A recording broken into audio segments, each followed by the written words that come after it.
understand that the contract should be open for negotiation. Right. Like every couple of seasons. And I think going into that marriage, knowing that, hey, we're going to have to renegotiate because roles change, jobs change, people change, and your needs change.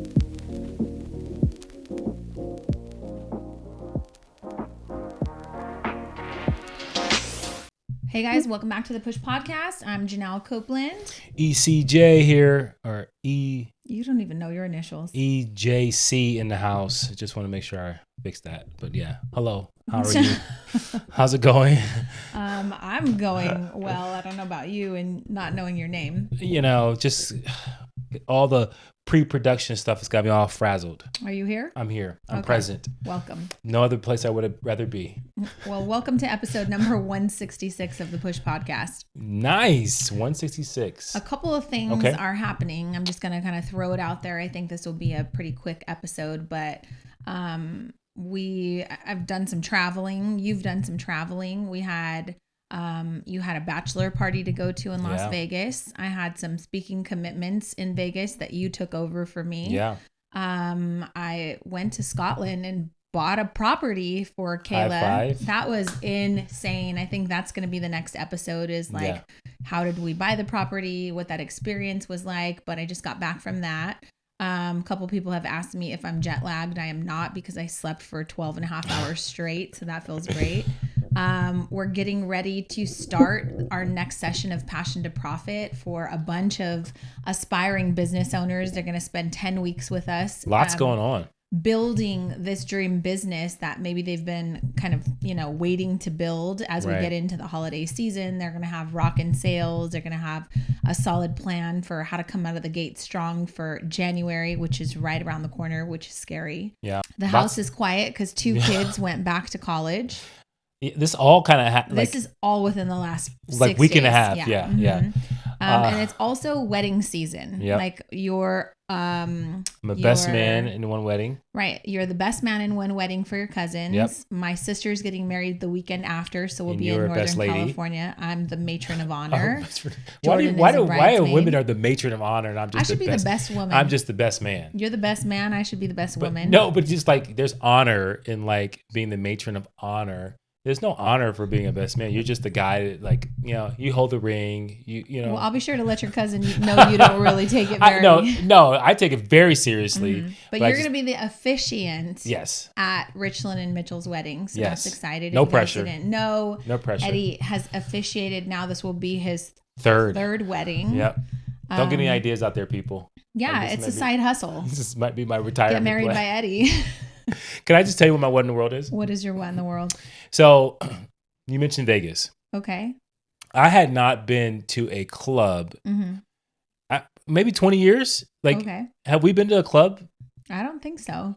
Right? So, I have not been in a club for a very long time. Mm-hmm. Maybe you threw me a party, but was that a club? It was more of like a lounge that happened to have. You were 24 years old. Yeah, You're now 40-something, 42. Yeah, something.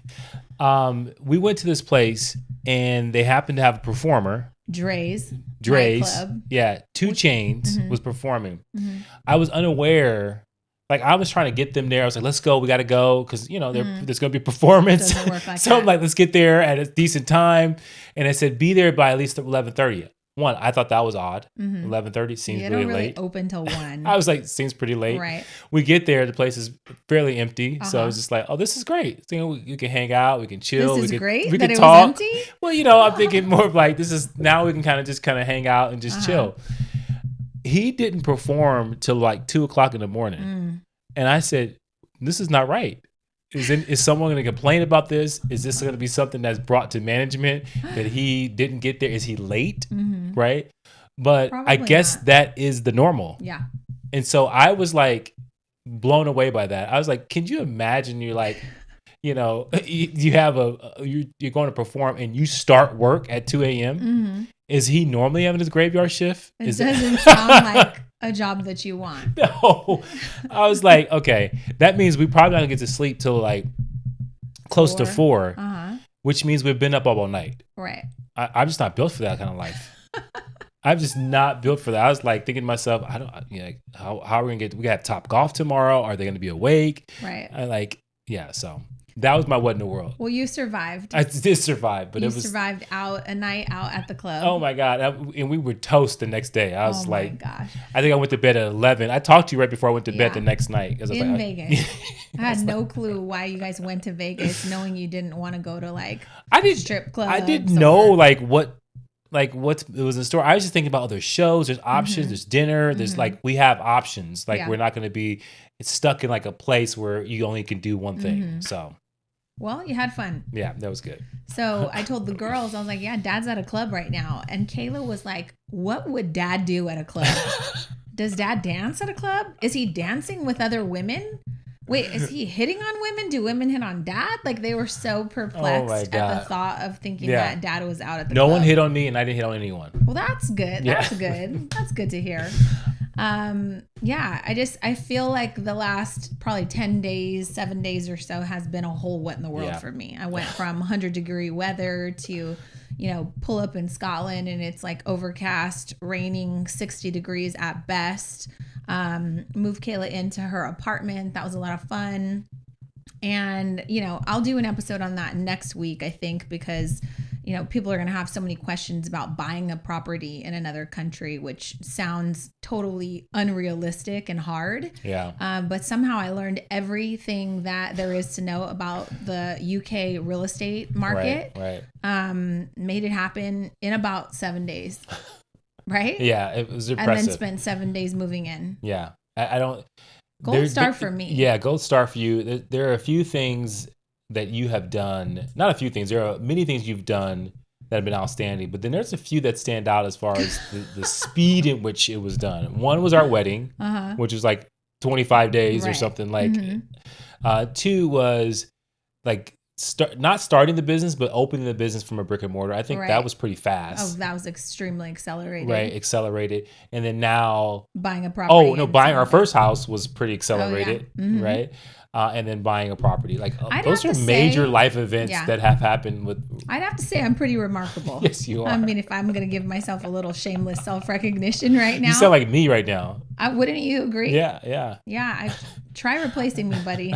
That's going to be a tough one.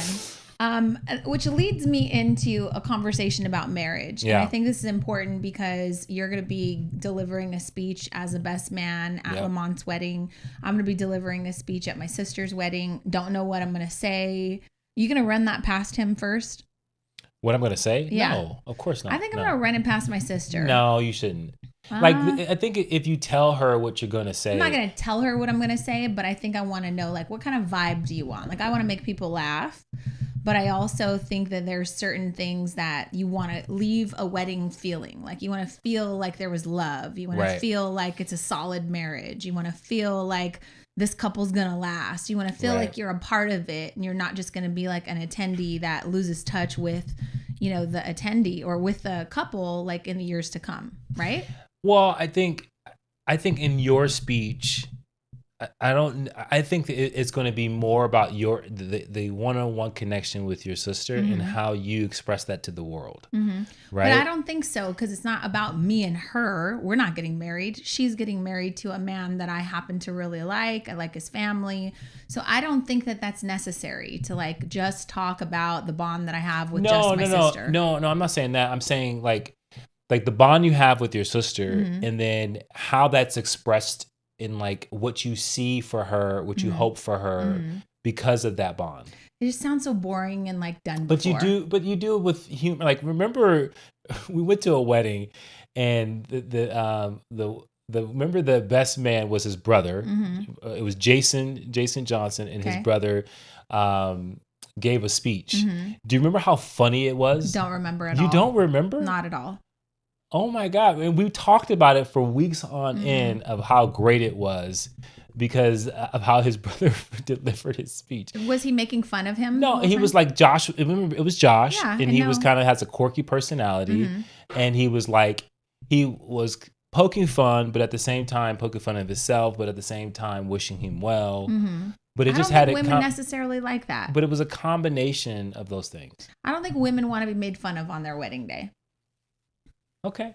I mean, I don't know. We can take a poll. Do you want to be made fun of Not on your made wedding fun, day? not like you're hazing or like it's like like you're like Bringing up all of her dirty, dark secrets. Yeah, you're not like clowning her, but Yeah. you're like trying to bring humor to you're trying to make people feel every range of emotion in that speech. Yeah. Right. That sounds like a tall task.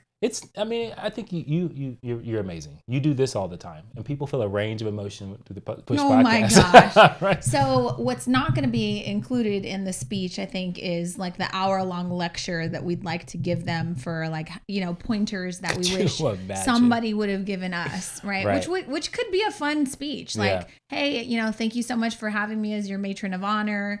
In the next 10 minutes, I'm going to take this time to give you like lessons 1 through 30 that we failed at in our marriage. Like, hoping that you don't make these same mistakes, right? So like that's a good place to kind of start this. What mistakes in marriage do you think that we would have avoided had someone given us like the foresight to say like, hey, this is going to be a problem. Make sure you handle it this way. Well, I think money. I think if someone would have said that, hey, maybe we did move too fast in the first buying our first property, but now it's hard to go back and say, oh, we regret it because of where we're at now. All the lessons. But I do think that you want to make sure that there's some alignment there, and at the same time, you're seeking with the proper guidance of how to move forward with such a big part of your life. I think one thing that I thought was important was making sure we were aligned in how we were going to raise the kids. That I don't think that we were aligned necessarily, because one of the things we talked about was like, I thought that kids should fear you to a certain extent, like worry about the consequences if they get pregnant, if they sneak out, and you were very against that. Like, I don't want my kids to fear me.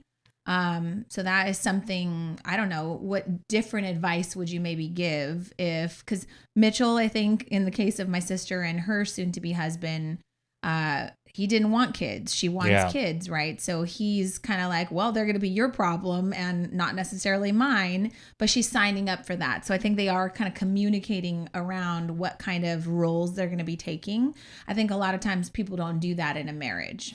Yeah. And that's an interesting thing, because I think, we didn't share the common meaning of certain things. When you said fear, what I understand now is a certain level of respect, right? And when I heard it then, it was like, I don't want my kids to be scared of me, right? Because of my relationship that I had with my stepdad. And so I didn't want that. Like all that did was trigger me thinking that you wanted me to create a relationship that I had with him, which was based on fear until it became resentment and anger, right?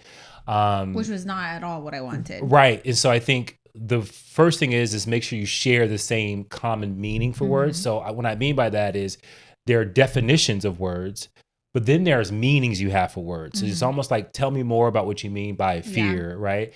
And you wanted a regard for consequences. I wanted respect. And respect. And that's a word that is very subjective. Like what one person feels as respect is what different from another person. And so I think aligning those things so that you know what people mean, not just hanging on to, that's respect, how I define it. And I think talking about, your childhoods, like how were you raised? What things did you like that you want to take on as a parent and instill in your children?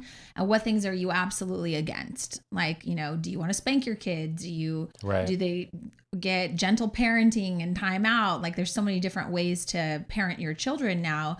I think talking about those things as best as you can before you enter a marriage with children is a good way to tackle it. Yeah, because I think what Mitchell's talked about, like, is kind of a military type. But he was raised by a military dad. He thinks he turned out pretty great, so he's going to replicate that, right? Which I think is the case for all people. Like, you go through the way that you were raised, and then, you like some stuff, you don't like some stuff, you throw out the stuff you didn't like, but you want to repeat the things you think that helped make you.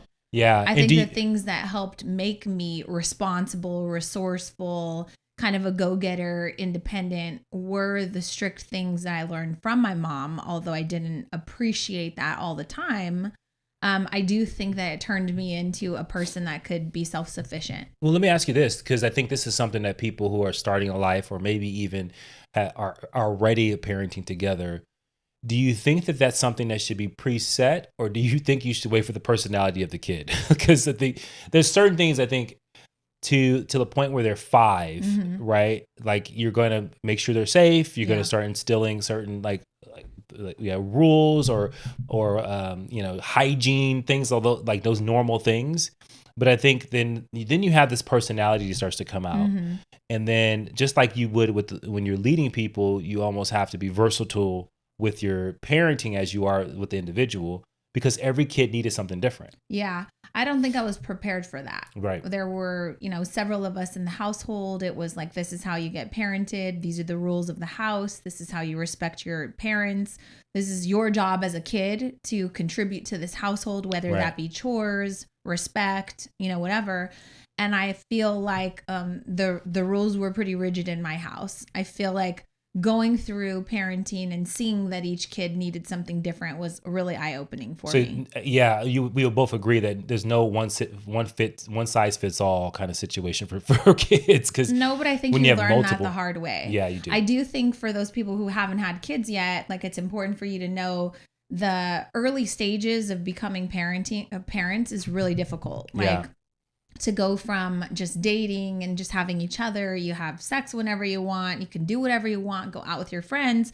Now you think it's cool to take it to the next level and become parents, but you're not thinking about your hormones. You're not thinking about the contribution from your partner. You're not thinking about the burden that it puts on your marriage. And so it's a hard kind of season to go through. But then looking back, kind of we're coming out of the back end of raising kids.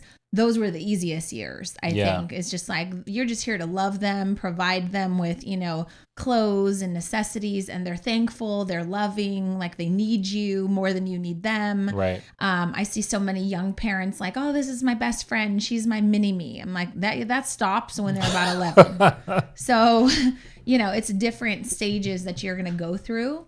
But I have a question, I guess, for both of the anybody listening that might be taking their relationship to the next level. And that is like, what is your relationship built on? I think is important to kind of decide and bring to the forefront with your partner. Like, is our relationship built on great sex? Okay. If that's the case and we're both here for that, like what have we built on top of that and how do we keep that going? Right. Because that's important, right? Yeah. If that's a foundational pillar for you, that's important. If it's built on strong communication, how do you build on top of that and make sure that you're aware that strong communication got us here? This is what we're starting the marriage with. And so we have to continue to nurture this, right? But I don't think that most people could really kind of summarize, like, what is your relationship built on? You get what I'm saying? Yeah. Because in the seasons of marriage, you're going to have to kind of go back to that. And then at some point say, does it need to be built on something different right now? Yeah. Because what I hear you saying is like the foundation is super important because one, I think it will weather or not weather the storm of what's to come. So anyone who has a family or is building a family understands that like there's always going to be a changing season, and that season may be too hot for the foundation you've created. It may be too cold. It may be too windy. The rain may be too much, and it may if it's not solid, it can water down things. Yeah. And I think that you have to solidify it, because if it's built on something that cannot withstand, then I think you're right. I think you have to go back and say, okay, how do we now recreate a new foundation? Right. Because I think that is a representation of the commitment of marriage, right? Is willing to say, let's lay a new foundation. And I think we've touched on that many times in various podcasts over the last 165. And that is, we've recognized that there have been different seasons that we've gone through. And we've used the terminology like going back to renegotiate the contract. Yeah. Hey, this worked the first 4 years. I want to renegotiate now because I don't think I should be making dinner every single night. Right. Maybe we got married with the premise that you thought that that's what a wife should do. But now that I've started a business, now that I'm doing all of these things, I want to renegotiate this contract because I need your help. Right. And so that would be kind of my second major point for anybody getting married is like, understand that the contract should be open for negotiation. Right. Like every couple of seasons. And I think going into that marriage knowing that, hey, we're going to have to renegotiate because roles change, jobs change, people change, and your needs change. Yeah. And it's something that's interesting because I was reading something, and I think this relates. that there are two things that happen in life, in everything that's part of human nature. One is things evolve, and the kind of the definition of evolution is it's happening by accident. You have no control over it. So human beings evolve because of experiences and things that go on, trauma or joy. They evolve, and they don't necessarily know what's happening or are predicting it, but it's happening. And then there's the second thing that, things have to adapt. And adapting is very different because that's very much directional and goals, right? And so it's like you see something change, and so you make it a goal to adapt to that change, right, because you want to exist. And I think in a marriage, individuals are evolving and adapting over time. And I think it speaks to your point of renegotiating, because if you evolve into being an entrepreneur when before you worked in a corporate office, or maybe you stayed at home, you stayed at home, it must be the job of your spouse to now adapt. Right. And then that's where you have to renegotiate the contract, because that's constantly going to happen. But I think that people want so much for no one to change in the relationship, to go back to that foundation. They're like, well, this is our foundation. We should never change. Right. But evolution is happening, and then adaptation is necessary in order to coexist. Yeah. I think the next thing would be having individual aspirations and not losing yourself in a marriage is really important, especially for women out there. As we become mothers and, have to nurture and care for a whole entire family, it's hard to not lose yourself. Yeah. But also understand you're responsible for your own happiness, right? So being able to make sure that you're staying true to the aspirations that you have, not losing yourself. And then also you're still responsible for that happiness. Those are three big things. And so in the case of my sister and her soon to be husband, where they're now compromising, talking about having kids. And he said, we can have kids, but I'm letting you know, I'm going out for a promotion. This is what I want to do. You know how important this is to me. So you're going to have to be the one to kind of step up if that's what you want to do. And I thought it was really good that he's still continuing to pursue his aspirations. I'm staying true to this, which means she needs to do the same.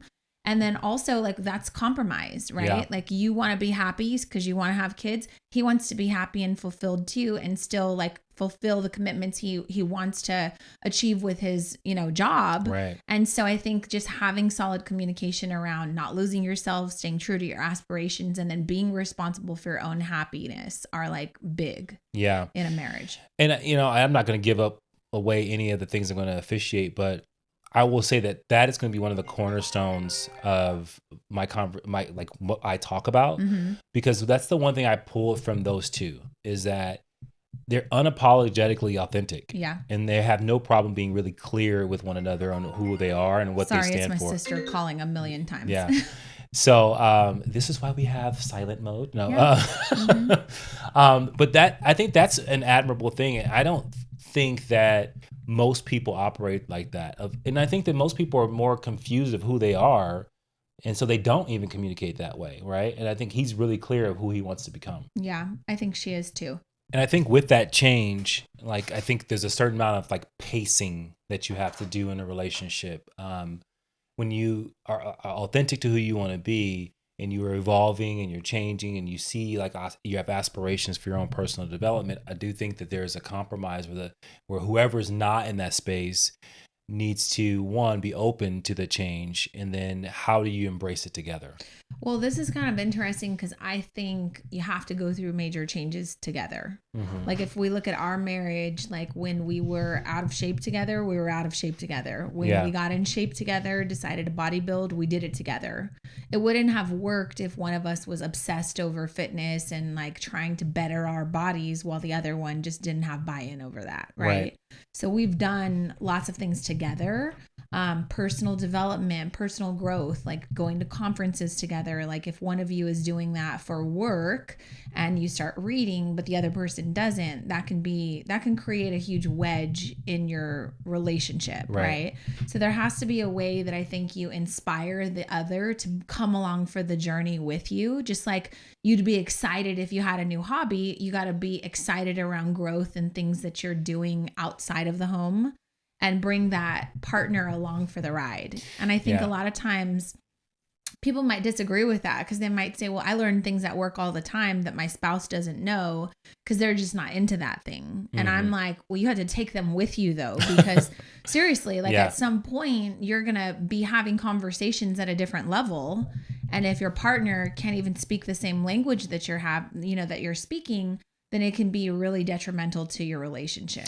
Yeah. And that means there has to be a high level of openness, right? Because if someone wants to like take their health seriously and the other person doesn't, like who's responsible for being open? I think if it's progressive and it moves you to a better place, I think that person, if you're not the one leading it, then be okay following it. And be okay getting on board as quickly as possible. Right. Because it's kind of like, I mean, this is going to sound really bad, but like, let's say that, you decided to get really into fitness. And I was like, no, I'm comfortable just sitting at home on the couch, like eating bonbons or whatever.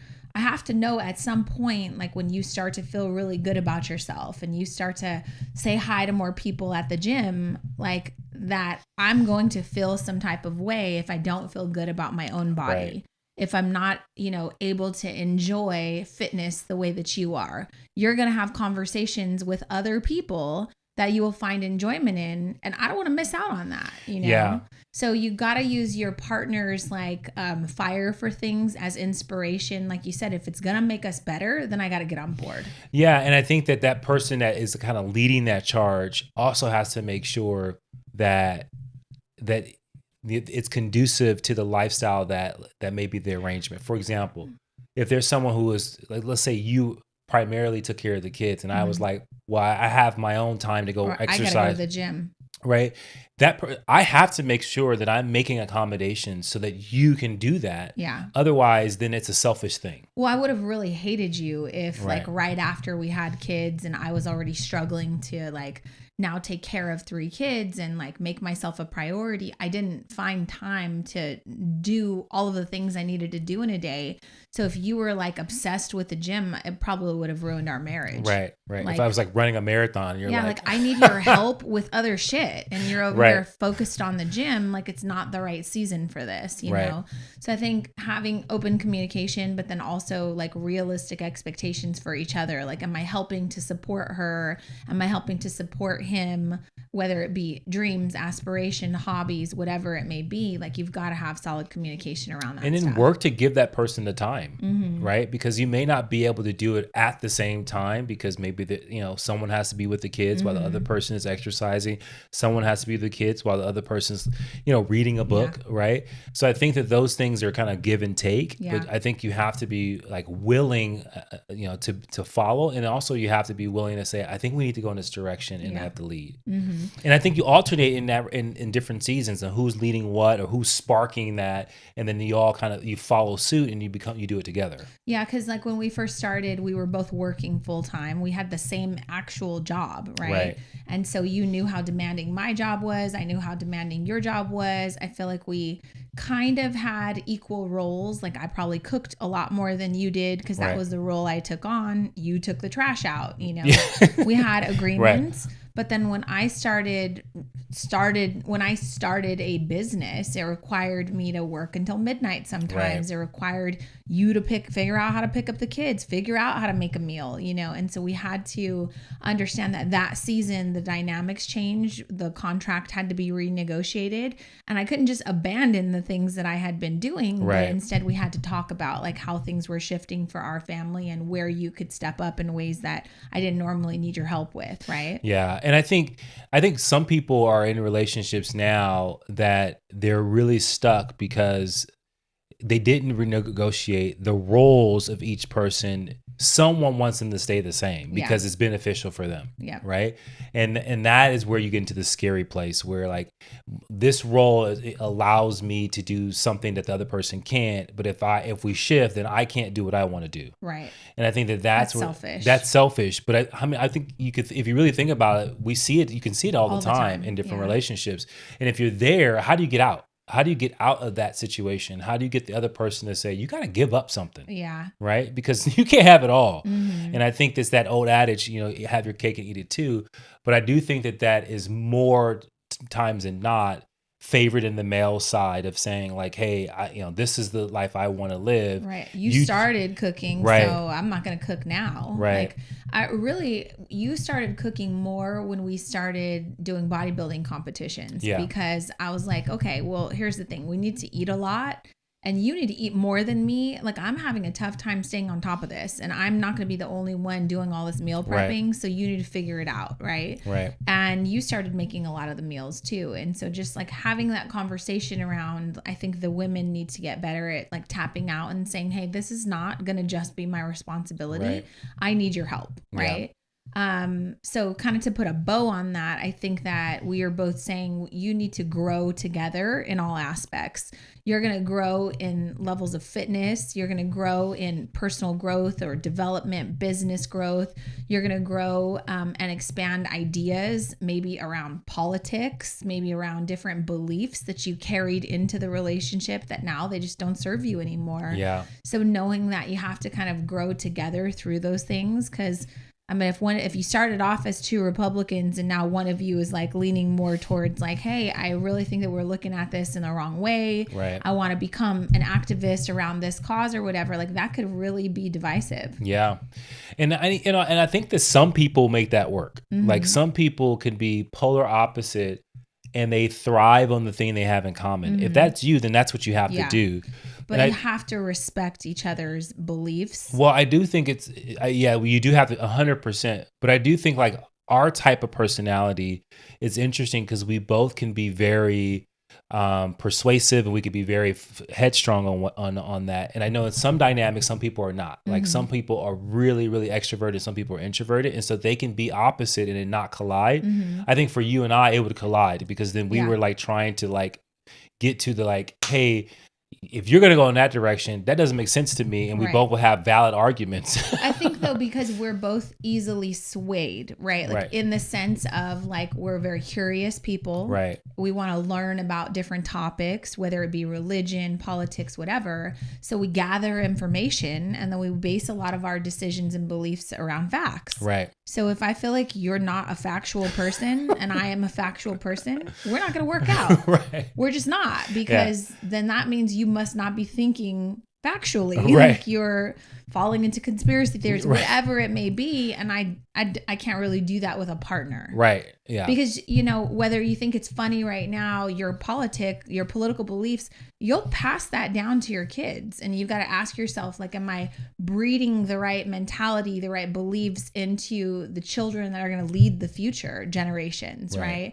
And we've always taken that very seriously and like taken that as a huge responsibility. Like our job is to raise kids that will be contributing members of society, that will leave the world in a better place than how they found it. So if you're just like, not that you're the piece of crap, but if you're the guy that's just like, I'm taking advantage of unemployment, taking advantage of whatever, like that's just not how I believe people should operate in the world, we're not going to make it. Yeah. And so that's what I mean by the same beliefs. Yeah. And I think that's like gets down to like, what do you value? Yeah. Like if you value, I think we both value hard work. Right. We both value like being innovative, taking risks. We both value learning. Mm-hmm. Like we both value, constructive and curious conversations, talking about ideas and concepts. I think we both value those things. And I think we do not value, if you went, like you said, if you went down a rabbit hole of conspiracy theories, if you started like, practicing some type pessimism, of right, or like glass half full. Right. If you started today talking about how terrible the world is and how bad people are and there's no good employees, like I wouldn't be attracted to that. Right. Yeah. So we would not work. So I think you need to establish like what values you have that may align or not align with the partner that you're getting ready to marry, and then like figure out how you can agree to just make sure that you're communicating about those things, because you will pass on those same values. And I think you make your differences stimulate the relationship, right? And you talk them through, and maybe you don't come to a place where you both agree, but there is a certain level of understanding that I think is super necessary in a relationship. Because if I don't agree, but I understand how you got there, that's fine. That's fine, right? and I don't demean it. I don't think it's, beneath my idea of the world. And I think that is where you get into this kind of toxic masculinity, is because I think that there are times that a male in a relationship will take on this position that my beliefs are more superior than your beliefs. Mm-hmm. And that is where you get into this. And in any situation, whether it be the female as well, that's when you get into a point where, okay, there's a point of no return. Now you're thinking that I'm less than because I believe in this. Yeah. And that's sad. I think the last point about marriage that we've warned many people that are getting ready to get marriage is like, don't make everything about the kids. Like, kids are a big kind of wrench when you throw it into a really fun, kind of sexy relationship. And I think we kind of romanticize and glorify, like, oh, we have kids, it'll be like us, and then we add kids and it'll be perfect. And it's not, you know, like, it's hard work and it causes a bunch of like issues. What are you going to say? No, I just heard this thing that someone said that people talk about having kids and they talk about their kids and they talk about them as if like, they bring me so much joy. Mm-hmm. It's the thing, it's what makes me. Mm-hmm. But they said statistically, kids are the thing that makes you the most unhappy.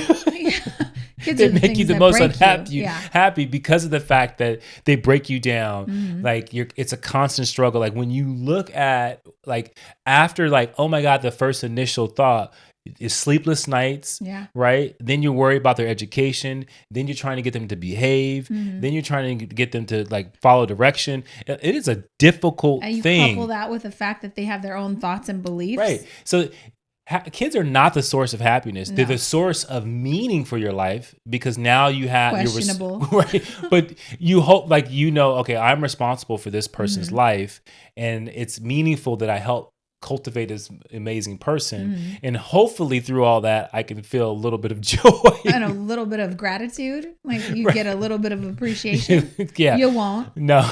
So I just think that it's important to like understand people have kids for the wrong reasons. Right. Like, you have it's going to make us happy. We want to bring us closer. What was it?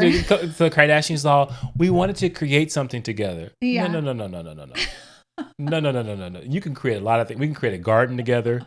We can create like a business together. We can create a lot of things. Wealth together. But you are not going to find like you're deepening your relationship because we created this. And I think that there is something there. Uh-huh.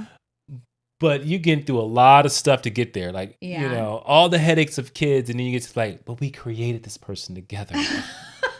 I mean, have we ever looked at each other and say, no, we love our children, but we don't sit there and go, see? But I think the point is like, now that we're kind of coming to the end, we've realized that a lot of our friends and people that we know have like really kind of created this entire life and everyday activity around just their kids. Right. So we see them completely breaking when the kids go away to college. Yeah. And so I think that we tried to like keep a bond together and realize like, okay, we only get to parent for a short amount of time. Eventually they will go off and their life will be their life, and your expectations of what they should be doing are usually not ever going to be in alignment with what they want to do. And that's the thing about, I mean, we could do a whole episode on kids, but I think when a married couple, I think one of the things I know is this is and you learn things, we've done things the right way and then also the wrong way. But if you are not setting yourself up or setting them up to be fully functioning human beings, and it starts with things like sleeping in your bed. Yeah. If you keep them in your bed for too long, they'll never get out of your bed. And it starts with things like when they fall, when they're learning to walk, you don't go save them every time. Right. There's that quote by Jordan Peterson. He said, don't interrupt a kid doing something dangerous carefully.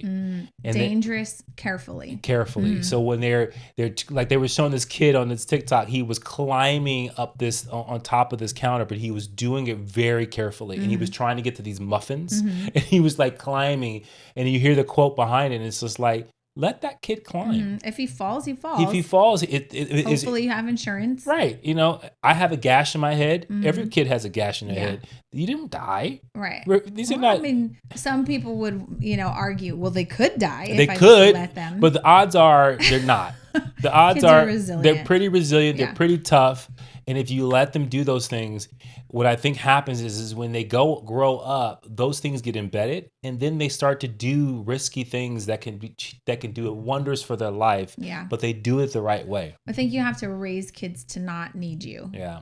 All the time for every single thing. Right. But you have to, in a relationship, agree on that. Yeah. If one person is constantly holding the kid and the other person's like, put that baby down. Yeah. Then, that's a disaster. That's where it starts. That is a recipe for disaster. Yeah. 100%. So, I think we could go on and on, but I think these are good, solid points for starting a marriage and making sure that your cousin and my sister, my new brother-in-law, like they get a healthy start. Yeah. But these are things I wish that, in a premarital counseling session, they would have maybe prepared us for. Yeah. So hopefully you got something good out of that, because we got the wounds and everything from all the learning. 18 years of, we did that wrong, or wish someone would have warned us about this. Let us know what your favorite marriage tips are. What would you advise somebody who's getting ready to get into a marriage? And what do you wish someone would have shared with you? So I hope this was helpful for you. We will see you guys in the next Push podcast. Thanks so much. All right. Push through. Bye.